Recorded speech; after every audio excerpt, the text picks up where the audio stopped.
Fala galera, meu nome é Lion Lopes, esse é o canal SL e está começando mais um Juridiquê.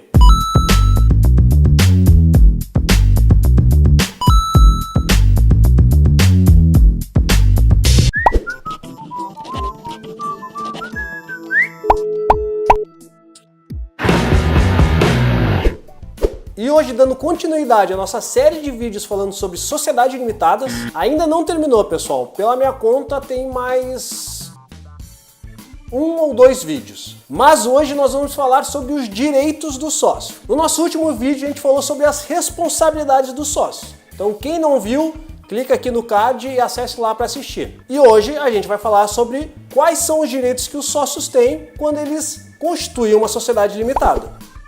Bom, em síntese, os sócios possuem 4 principais direitos, que são esses que nós vamos focar nesse vídeo. São eles: a participação no resultado social, fiscalizar a administração da sociedade, contribuir para as deliberações sociais e o famoso direito de retirada. Esses direitos vão ser previstos e regulados lá dentro do contrato social da sociedade limitada. Vale lembrar que a gente já fez um vídeo sobre contrato social. Então quem tiver um pouco de dúvida, dá uma olhada no nosso vídeo que vocês vão entender mais. Então no momento de celebrar um contrato social ou de alguém entrar dentro de uma sociedade e aderir a esse contrato social, ele também vai aderir de que forma que esses direitos que ele tem vão ser exercidos.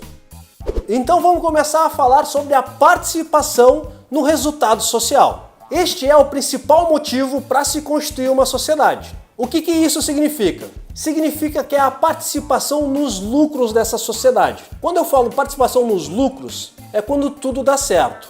Porque na verdade a participação no resultado social pode ser tanto a participação nos lucros da sociedade, como também a participação nos prejuízos da sociedade. Então, em síntese, significa o quê?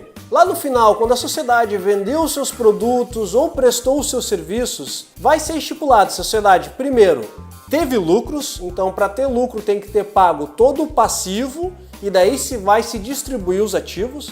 Então, se teve lucro, os sócios vão ter direito de participação nesse resultado social. Se a sociedade não teve lucro, 3 pratos de trigo para 3 tigres tristes. Não tem o que se dividir, não se divide. Mas vamos supor que lá no final a sociedade foi pagar os seus passivos e não teve dinheiro suficiente para fazer esse pagamento. Os sócios também vão ter o direito de participar nos prejuízos da sociedade. Então, nesse caso, ele é muito mais uma responsabilidade do que um direito. Mas cabe destacar que o direito de participação no resultado da sociedade, ele tem 2 viés: a participação nos lucros ou a participação nos prejuízos. Bom, ao ferir dos lucros, como que se faz essa distribuição? Aqui a gente tem 2 hipóteses. A distribuição dos lucros pode ser proporcionais às participações sociais. Então, se tem 2 sócios, cada um tem 50% da sociedade,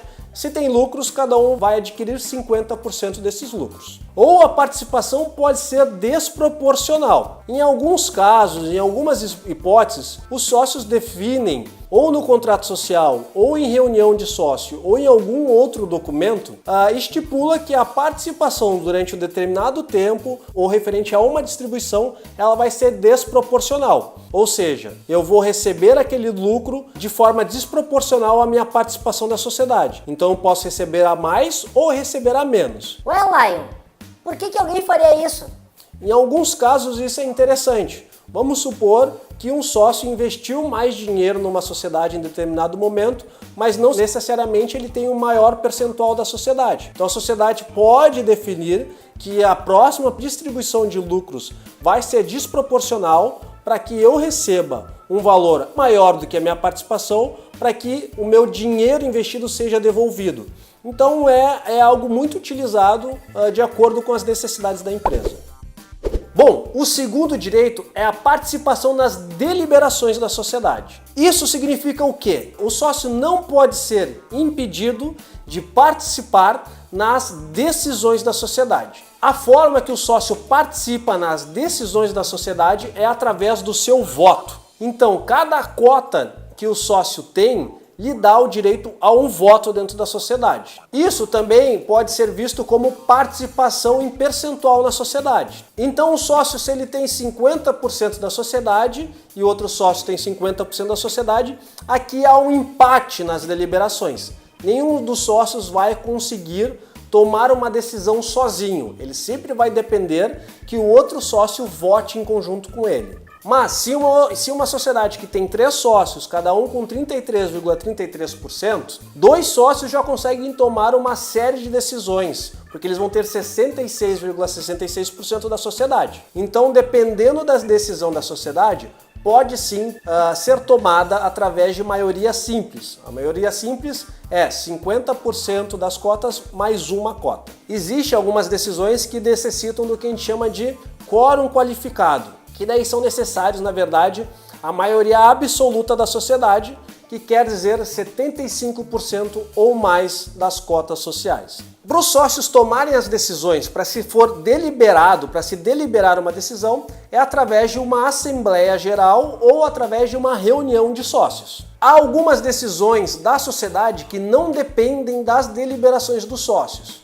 que são aquelas decisões mais rotineiras da sociedade. Tu vai entender melhor isso no vídeo que a gente fez sobre administração na sociedade limitada. Então corre lá, assiste e depois volta aqui. Mas as decisões que dependem de deliberações dos sócios são a modificação no contrato social, atos de incorporação, fusão, cisão ou dissolução da sociedade, cessão de estado de liquidação, recuperação judicial ou falência, aprovação das contas dos administradores, nomeação de quem serão os administradores dessa sociedade, entre outros pontos que são determinados pela legislação. Bom, o terceiro direito que a gente vai falar aqui é sobre o direito de fiscalização da sociedade. Esse é o direito onde todos os sócios possuem o direito de fiscalizar como que está a administração da sociedade. Sendo assim, pelo menos uma vez ao ano, vai ser necessário fazer uma assembleia geral para que os administradores apresentem as contas da administração da sociedade. Esse vai ser o momento que os sócios vão analisar essas contas e vão aprovar ou não as contas apresentadas pelos administradores. Então, o direito de fiscalização vai desde aprovar as contas da administração até ter acesso a todos os documentos contábeis, fiscais, administrativos da sociedade. Ou seja, o sócio ele pode fiscalizar a sociedade da forma que ele achar mais interessante para ele. Claro, isso tem que estar de acordo também com a vontade dos demais sócios.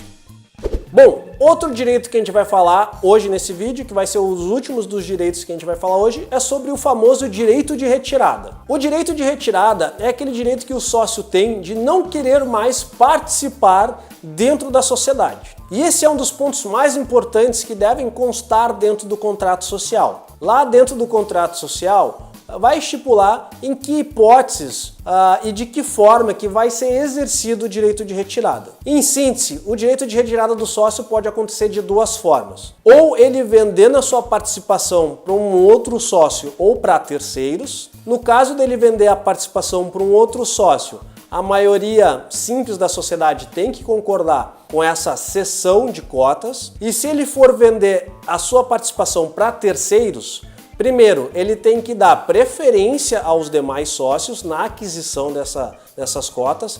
Então esse é um outro direito, o direito de preferência. Ou ele depende de aprovação de maioria absoluta dos demais sócios para que ele ceda essas cotas para terceiro. Cabe destacar que dentro do contrato social vai estar regulamentado, ou pelo menos deve estar regulamentado, então dá uma olhada no teu contrato social se existe essa hipótese. Então esse direito de retirada dentro do contrato social cabe falar lá se vai ser pagamento à vista ou parcelado e de que forma que vai ser levantado o valor da participação desse sócio. Então o direito de retirada é nessa, quando ele cede uma cota para quem quer adquirir, seja sócio ou seja não sócio. O outro ponto é quando ele quer sair da sociedade independentemente de ceder essa cota. Nessa hipótese, o que mais ocorre é que a própria sociedade tem a obrigação de adquirir as cotas desse sócio retirante. E o melhor que pode acontecer é que isso esteja previsto dentro do contrato social. Então lá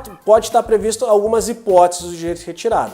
As mais comuns são quando o sócio não concorda com a forma que a sociedade está sendo administrada ou o rumo que a sociedade está tomando. Então, um caso clássico de direito de retirada é quando a sociedade muda o seu objeto social, ou incorpora alguma outra empresa, ou vende uma participação da sua sociedade para um outro sócio. Então, nesses atos que acarretam numa modificação muito importante da sociedade, geralmente o sócio tem o seu direito de retirada. Cabe falar agora que no novo Código de Processo Civil está estipulado como funciona a dissolução parcial da sociedade, mas a gente vai fazer um vídeo específico sobre dissolução da sociedade. Então tá, galera, esse foi mais um Juridiquê. Se você gostou desse vídeo, deixe o seu curtir, porque isso ajuda muito o nosso projeto. Se inscreva no canal se você não é inscrito ainda, porque tem muita gente que assiste nossos vídeos, mas não é inscrito. Então, Bernardo, coloca bem grande aqui. Se inscreva no nosso canal. Eu convido vocês para conhecerem o nosso blog. O link vai estar aqui na descrição do vídeo.